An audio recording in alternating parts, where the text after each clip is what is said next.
La matinale de Radio Classique avec David Abiker. Et Christian Macarian à 7h42 pour l'écho du monde. Christian, bonjour. Bonjour David. Alors que Donald Trump laisse toujours planer la menace d'une intervention militaire massive contre l'Iran, Téhéran a indiqué par la voix de son président s'attendre à ce qu'un cadre pour des négociations avec les États-Unis soit finalisé dans les prochains jours.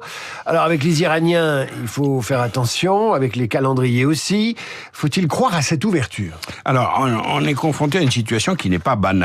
Les deux parties se réclament d'une véritable expertise en matière de négociation. Les Iraniens ont une diplomatie redoutable et d'ailleurs renommée comme telle. Et Donald Trump s'est auto-intitulé le roi du deal. Donc avec ça, à quoi est-ce qu'on va assister ? Eh bien, il y a quand même des objectifs radicalement opposés. Pour Washington, il ne faut surtout pas aller trop vite et il ne faut pas brûler les étapes, alors que pour Téhéran, il s'agit de gagner du temps pour la survie du régime.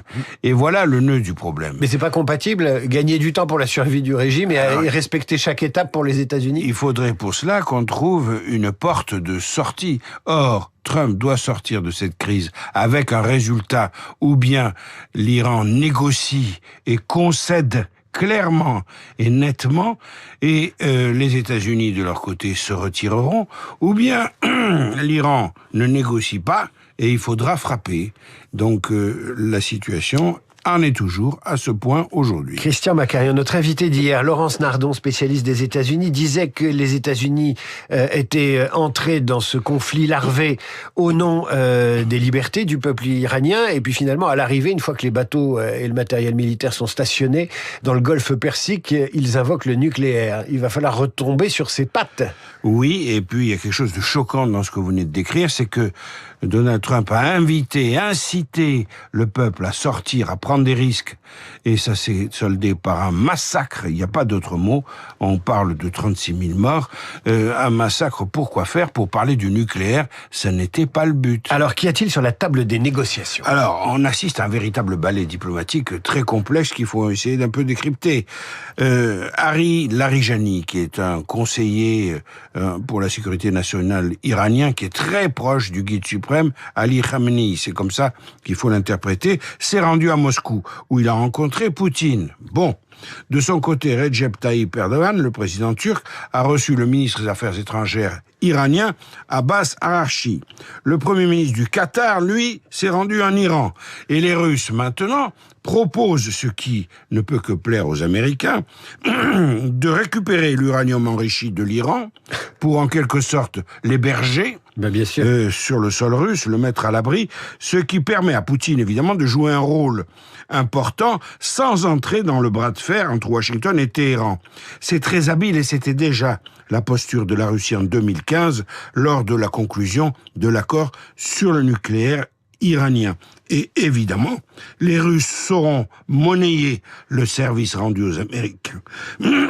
Pardon. Les Russes sauront monnayer le service rendu aux Américains sur l'Iran en pensant plein d'arrière-pensées au dossier Ukraine.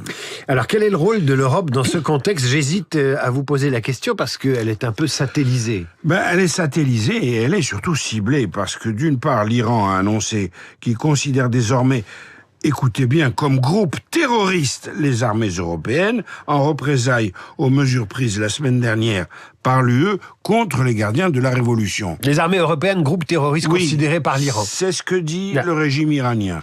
Et d'autre part, le ministère des Affaires étrangères iranien a convoqué hier tous les ambassadeurs des pays de l'Union européenne qui ont placé les gardiens de la révolution sur la liste des organisations terroristes. Il est évident que l'Iran entend sortir les Européens de la négociation. L'écho du monde avec Christian Macarian qui revient demain à 7h40. Notez Christian qu'à 8h15, on repartira à l'étranger, plus à l'est encore. Je reçois le Marco Polo de la technologie. Il est parti en Chine filmer l'avance technologique chinoise. Il en revient avec un film, comment la Chine est devenue imbattable. C'est à voir sur YouTube. C'est un film aussi fascinant qu'il est inquiétant pour les Européens. L'entrepreneur Mathieu Stéphanie est mon invité à 8h15. En attendant, voici le journal imprévisible. Dans un instant, Marc Bourreau s'intéresse aujourd'hui aux jeunes et à leurs relations, parfois contrariées, au travail, au-delà des clichés persistants, bien évidemment. Radio Classique,